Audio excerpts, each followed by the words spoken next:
Y ustedes ven aquí los que responden, los que no responden, en fin, este tipo de curvas van a verlas ustedes constantemente. La darbepoetina es otro producto que también tenemos en México y volvemos a ver alrededor de los 30%, dependiendo también de cómo se eligen los pacientes y cómo funciona.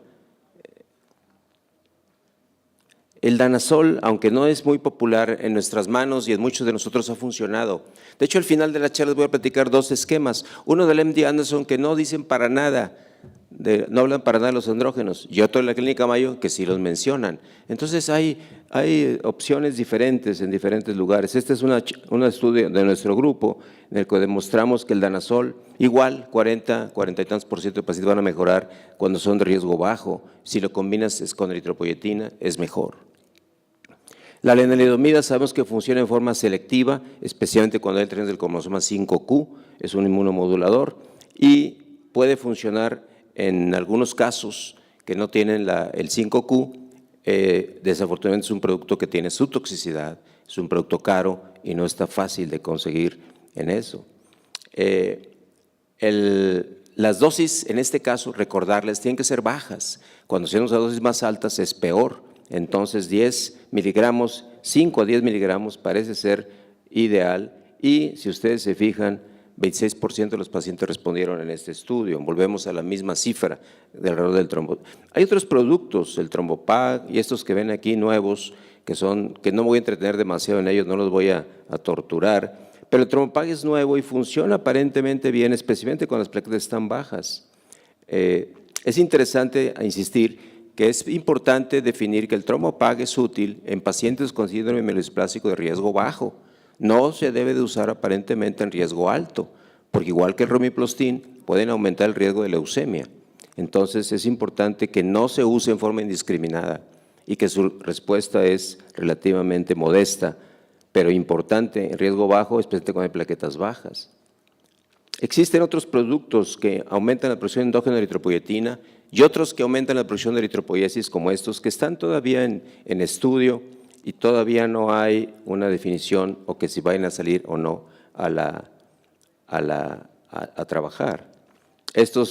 Luspatercept también es un producto que puede funcionar en forma muy interesante, se está usando también en talasemia, aumentando la producción de la serie roja especialmente. Es un producto dirigido a mejorar la anemia y se está utilizando ya en talasemia, o va a utilizar en talasemia y va a empezar a usarse muy probablemente en mielodisplasia. Habrá que estar, este producto es el que yo le veo un poquito más de opciones, por lo menos en relación a la anemia de estos pacientes. Hay otros productos nuevos como este Pexmetinib, que es un inhibidor del TIE2 y que inhibe el crecimiento de células malignas, aumentando por otra parte colonias eritroides y mieloides. Finalmente, la inmunosupresión es interesante. Estando revisando cosas nuevas, de repente me di la tarea yo de revisar cosas que no son tan nuevas, como la inmunosupresión, y me encontré pues que hay muchos artículos y que casi todos hablan, curiosamente, como del 50%. En algunos estudios se analizan claramente el microambiente en algunos de ellos, de lo que está pasando, pero en otros no, simplemente se los dan. Y es interesante que hay artículos de ciclosporina, como uno que publicó el doctor López Karpovich. También tenemos ATG, un poquito menos eficaz, Alemtuzumab, que es muy interesante, y también hay combinaciones de ciclosporina, como si fuera una anemia plástica.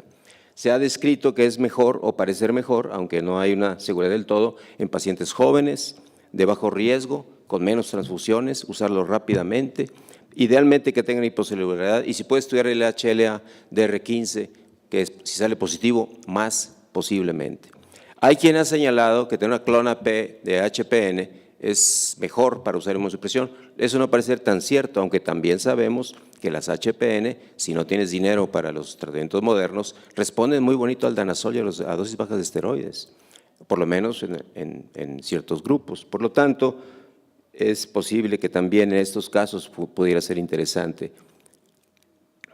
Y aquí tienen ustedes una actualización del grupo del Dr. Young, que muestra que algún grupito de enfermos, al final de cuentas, un 31% de 39 tuvieron una respuesta completa. Lo interesante es que 9 de esos 39 están muy bien años después y sin tratamiento adicional.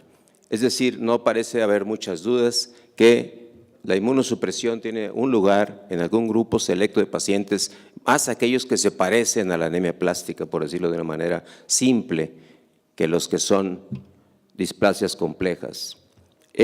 Desafortunadamente, el alemtuzumab se consigue solamente bajo uso compasivo, no está a la venta. Se vende en México para esclerosis múltiple, es muy caro.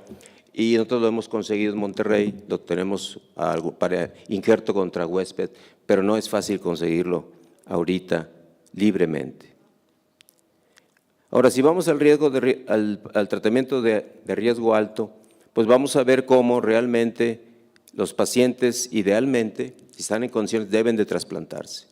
Entonces, el mensaje de esta charla, yo diría que tú puedes manejar con eritropoyetina y danazol, eritropoyetina y otro tipo de andrógenos, a la mayoría de los casos leves, y o con inmunosupresión. Ese sería mi concepto, dependiendo si encuentras los datos ideales. Otra cosa interesante es la posibilidad de utilizar la lenalidomida, ahí sí en casos muy selectos. Por el costo, yo no me atrevería a recomendarla como usarla en forma generalizada. Hay quien la ha visto que la combina con azacitidina, yo creo que no es tan buena idea, como que, a menos que fuera un caso de muy alto riesgo, y dudo que haya demostración de esto. El trasplante entonces es el único tratamiento curativo. Desafortunadamente no está al alcance de todos, no todo el mundo tiene un donador y también no todo el mundo va a soportar ese tipo de trasplante. Entonces parecería que esa es la mejor opción. Sin embargo, en mi experiencia por lo menos, he visto enfermos que vienen a verme, les propongo un trasplante, no les gusta la idea y van buscando otra opinión, reciben azacitidina. 6 o 7 meses después o 8 meses regresan, pero ahora con blastos. Y entonces la posibilidad de salvarlos es mucho más complicado cuando no trasplanta rápidamente. Mi consejo es que si hay un donador, no titubees, ese paciente tiene que trasplantarse si crees que está en condiciones de tolerarlo. Ahora, bueno, el paciente tiene 65 años, entonces, pues ya no, ¿verdad? Entonces yo ya no, si me da una mielodisplasia ya no me puedo trasplantar, ya estoy muerto. No, pues yo sí ahí tengo un hijo que está sentado ahí, pues ni modo, que me dé, primero es bueno hacer la chela, ¿qué tal si no es mi hijo, verdad? Entonces, pero si sí es, que yo creo que sí, pues me tiene que dar celulitas, no pasa nada, ¿no? Yo me la juego. Pero miren, esa curva es interesante. ¿Qué pasa con la azacitidina? Ahí está lo que pasa.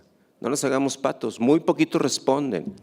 Y los que responden y se sostienen son menos aún. ¿Okay? Tomen en cuenta, les recuerdo a ustedes, ¿cuál fue el impacto de la azacitidina? Aunque yo la uso en algunas ocasiones, no quiero desechar esa droga ni decir simplemente que no sirve.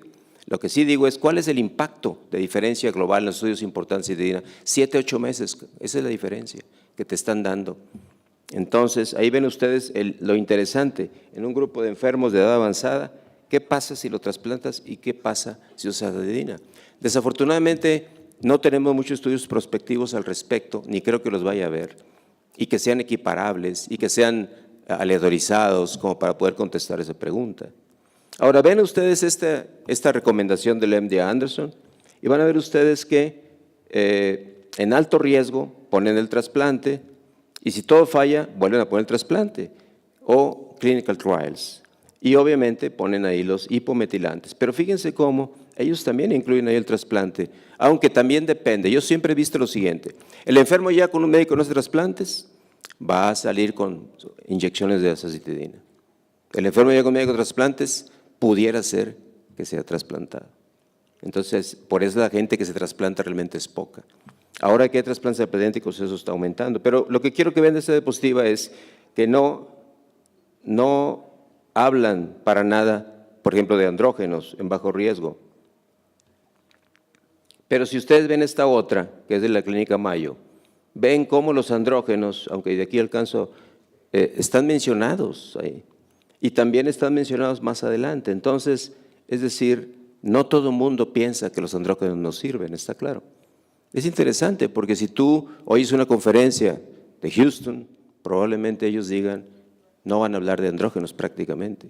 Pero si hoy es una de la Mayo, probablemente sí, a lo mejor el doctor Young también lo va a mencionar. En fin, pudiera ser, ¿ves? Es interesante.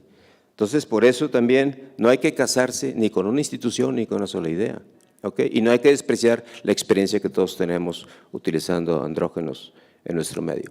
Si no hay danazol, que a mí me gusta mucho el danazol, les recomiendo que hay unos cupones en el internet, pones danazol cupón y le picas al Google y sale. Por $140 en el Walmart te dan muchas pastillas, como 120. Danazol de 200 miligramos. ¿Y saben qué? Americano. Eso le encanta a los pacientes. American is good. Ahora, ¿qué pasa de la intensidad? Es interesante. Ya ven que la azacitidina nos dicen que hay que darla 7 días a 75 por metro. Y parece que es lo correcto. Cuando se mueve la intensidad a 5 días, o el estilo español 5, 2 de descanso, oye, eso sí que son felices los españoles, ¿verdad? Sábado y domingo, no hay nada. Y otros 2, parecería que lo correcto es usar 7 días. Si lo vas a usar, yo sí creo que hay que usarla bien. Aunque muchos caemos en la trampa, como aquí en México, la que se vende subcutánea, y molesta, es mucho volumen, de usar 5 días. En fin, pero la realidad es que en este estudio lo que demuestran es que las dosis altas son mejores y tradicionales que las que no son. Pero aún así, vean ustedes las curvas, vuelvo a decir lo mismo, eso es lo que pasa con la acitidina, ¿ok? No te hagas muchas ilusiones, aunque el paciente responda. Yo he tenido enfermos que se han recuperado totalmente la biometría y el enfermo te empieza a cuestionar, ¿por qué hay que seguir si ya estoy bien? Tengo una biometría completamente normal. Bueno, y me dijo, ¿sabe qué, doctor? ¿Por qué no probamos y suspendemos? Yo ya no quiero inyectarme. Y es difícil convencerlo. ¿Cómo lo convences si tiene una biometría normal?